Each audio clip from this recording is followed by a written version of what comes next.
So I dedicate this to you Wahine out there too, that go through those struggles. This is ka waiata. Kia ora, bro. I'll take that one too.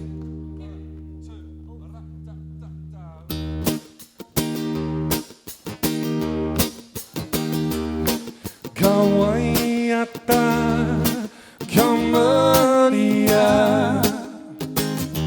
Hine I whakaae, Whakameatia mai, he whare tangata. You know the words. Come on now. Come on. Let's go.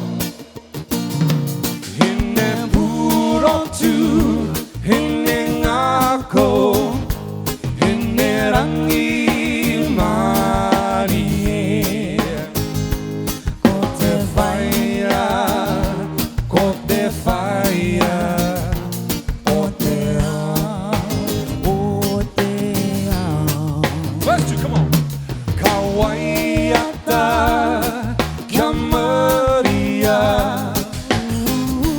hine I whakaae, Whakameatia mai, he whare tangata.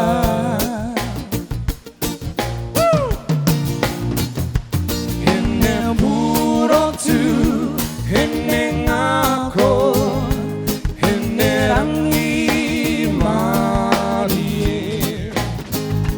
Ko te whaea, ko te whaea, o te ao.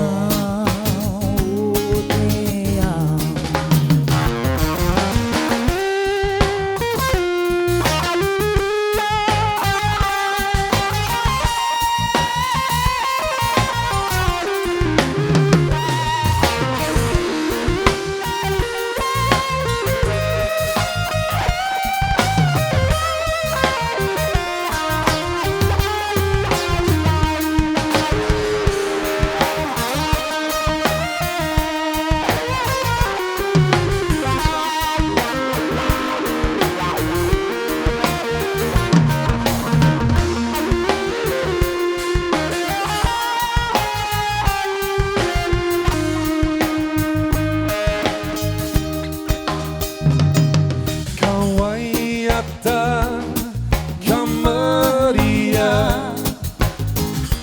hine I whakaae, Whakameatia mai, he whare tangata.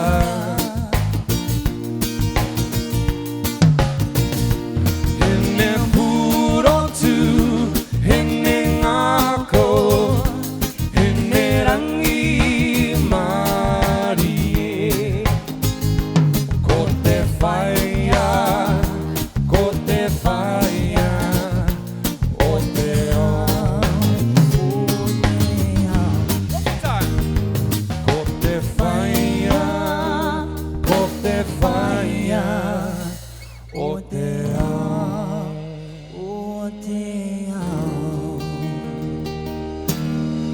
Kia ora koutou wahine mā. Awesome. My sister.